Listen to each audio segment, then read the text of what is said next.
सुप्रभात बच्चों। बनारस कविता के 5 प्रश्नोत्तर विवेचना वीडियो आपको भेजे जा चुके हैं। उसके बाद इस कविता के और 3 प्रश्न बचते हैं, तो उनको एक बार देखते हैं। प्रश्न संख्या 6 है, सही सांझ में घुसने पर बनारस की किन किन विशेषताओं का पता चलता है। तो इसका उत्तर आप देखेंगे। संध्या के समय, सांझ के समय, शाम के समय बनारस में प्रवेश करते ही अनोखे दृश्य सामने आते हैं। गंगा के घाटों पर आरती, दीपों की जगमगाहट तथा मंदिरों में घंटों की आवाज के बीच शंख ध्वनि एवं मंत्रोच्चारण से इस प्राचीन शहर का वातावरण बहुत ही आकर्षक और मनमोहक हो जाता है। दीपों की रोशनी के बीच आधा शहर जल में तथा आधा जल से बाहर दिखता है। आधा शहर नींद में तो आधा शहर शंख ध्वनियों में खोया हुआ होता है। आधा शहर मंदिरों के फूलों में तथा आधा शवों के फूलों में दिखता है। इस प्रकार बनारस की शाम आध्यात्मिकता तथा सांसारिकता जैसी 2 भिन्न विशेषताओं से संचालित होती है।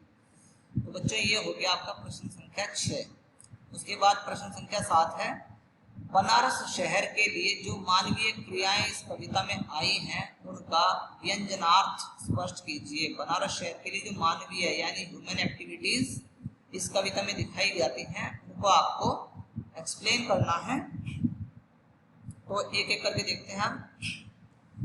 कवि ने बनारस कविता में बनारस शहर की प्रवृत्तियों का मानवीकरण किया है, पर्सोनिफाई किया है। वसंत के आगमन के साथ शहर की सुगबुगाहट मनुष्य के जगने की प्रवृत्ति को दर्शाती है। पुराने शहर की जीभ का किरकिराना तथा दशाशों में घाट के आखिरी पत्थर का कुछ और मुलायम हो जाना शहर की प्रवृत्तियों को मानवीय क्रियाओं में स्पष्ट करने का प्रयास है। कवि ने एक टांग पर खड़े होकर अर्घ देते व्यक्ति की तरह शहर की प्रवृत्तियों को सामने लाकर बनारस की जीवन शैली को स्पष्ट करने का सुंदर प्रयास किया है। तो बच्चों, उसके बाद है प्रश्न संख्या 8, शिल्प सौंदर्य स्पष्ट कीजिए। अब शिल्प आपको पता ही है, आर्किटेक्चर ऑफ पोएट्री, यानी कविता कैसे बनती है, उसका स्ट्रक्चर कैसे खड़ा होता है, रस छंद अलंकारों का परिचय देना, भाषा का परिचय देना और गुण का और शब्द शक्ति का परिचय देना इसके अंतर्गत आता है, शिल्प के अंतर्गत। तो पहले जो अंश है वो है, यह है धीरे धीरे होना ... समूचे शहर को। तो आप इसमें शिल्प देखेंगे, सहज तथा सामान्य बोलचाल की भाषा में बनारस के जीवन को दार्शनिकता के साथ अभिव्यक्ति किया गया है। दूसरा पॉइंट है, भाषा तत्सम तथा देशित शब्दों से युक्त सरल भावपूर्ण तथा प्रवाह मयता का गुण भाषा में सर्वत्र दिख जाता है। तीसरा पॉइंट है, धीरे धीरे में पूर्वोक्ति प्रकाश अलंकार है। चौथा बिंदु आप ले सकते हैं कि इसमें प्रसाद गुण है। दूसरा अंश है, अगर ध्यान से देखो और ... और आधा नहीं है। तो इस अंश में शिल्प क्या है, वही जो आपने पहले भाषा पढ़ी थी, सहज सरल तथा आम बोलचाल की व्यवहारिक शब्दावली से युक्त भाषा का प्रयोग, मुक्त छंद की कविता, प्रसाद गुण और बनारस की आध्यात्मिकता की ओर संकेत किया गया है। उसके बाद 8वें का पॉइंट है, अपनी एक टांग पर ... बेखबर। तो इसका शिल्प देखेंगे बच्चों, बनारस श्रद्धा और भौतिकता, प्राचीनता और नवीनता का सुंदर समन्वय है। भाषा वैविध्यपूर्ण, बेखबर उर्दू शब्द, सहज सरल आम बोलचाल की भाषा, बिल्कुल बेखबर में अनुप्रास अलंकार, एक टांग से बेखबर में मानवीकरण अलंकार। कवि ने सूक्ष्म तथा गंभीर अर्थ प्रकट करने वाली चेतना को दिशा दी है। साथ ही इसमें प्रसाद गुण है और छंद जो है वो मुक्त छंद है। तो इस तरह से बच्चों, ये आपके बनारस कविता के सारे प्रश्नोत्तर हो गए हैं। और दिशा कविता के प्रश्नोत्तर मैंने आपको पहले ही विवेचना के आधार पर करा दिए हैं जब आपको ऑनलाइन क्लास ली थी दिशा कविता में। फिर भी एक बार इन प्रश्नों को देख लेंगे। दिशा कविता के प्रश्न भी 2 प्रश्न हैं, उनको एक बार देख लेंगे आज की इस वीडियो में। पहला प्रश्न है, बच्चे का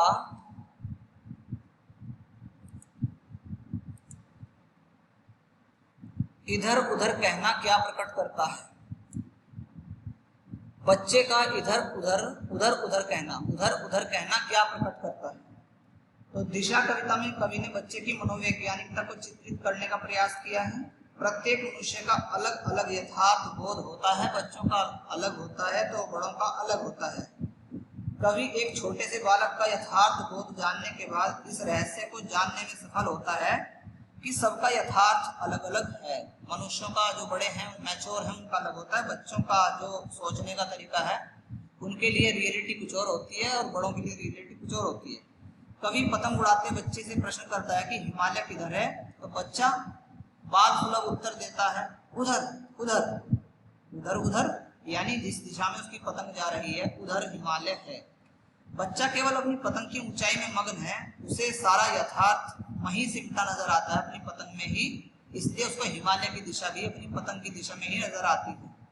कवि ने एक बच्चे के यथार्थ को इस कविता के माध्यम से अच्छी तरह उभारने की कोशिश करी है। प्रश्न संख्या 2 है, मैं स्वीकार करूं। कवि कहता है कि मैं खुद स्वीकार करता हूं उस बच्चे के उस तर्क को, और मैं ये भी मानता हूं कि पहली बार मुझे समझ में आ गई हिमालय है किधर।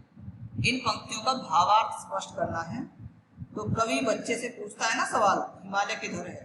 तो बच्चा भी उत्तर देता है कि उधर उधर। बच्चे का उत्तर उसका अपना यथार्थ है बच्चे का, हालांकि वो रियलिटी से अलग है लेकिन उसका अपना यथार्थ है, अपनी रियलिटी उसकी यही है। कवि मानता है कि उस बच्चे का यथार्थ बोध अपना है, उसने किसी के यथार्थ बोध को अपनाया नहीं। उसकी पतंग काफी ऊंचाई पर अपनी उड़ान में है। हिमालय भी ऊंचाई का प्रतीक है, यह दुनिया की ऊंची पर्वत श्रृंखला है। कवि बच्चे का यथार्थ हिमालय की ऊंचाई के रूप में परिभाषित करता है। वह कवि को उधर उधर उत्तर देता है।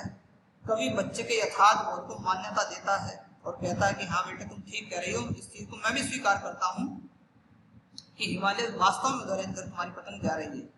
बच्चे के मस्तिष्क में हिमालय का वास्तविक चित्र यथार्थ पर और उसके बाल मनोविज्ञान के अनुकूल अनुरूप है।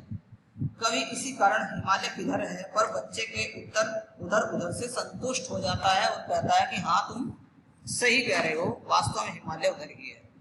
ठीक है बच्चों, सारे प्रश्नोत्तर हो गए हैं, देख लेना और सही आंसर लिख लेना, और सारे काव्यांश की व्याख्या तो लिखते ही जाना। ये मुझे चीज बार बार ना कहना पड़े आपको कि आपको हर रोज प्रश्नों के उत्तर जो आपको एक्सप्लेन किए जाते हैं, विवेचना की जाती है, वो भी लिखने हैं।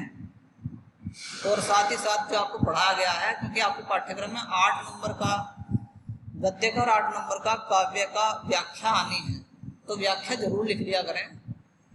1-2 अनुच्छेद और 1-2 काव्यांश की तो बल्कि सारों की लिख लो, और अनुच्छेद जो है गद्य के उनका भले ही 1-2 का लिख लिया करो हर पाठ से। ठीक है, बहुत बहुत धन्यवाद बच्चों।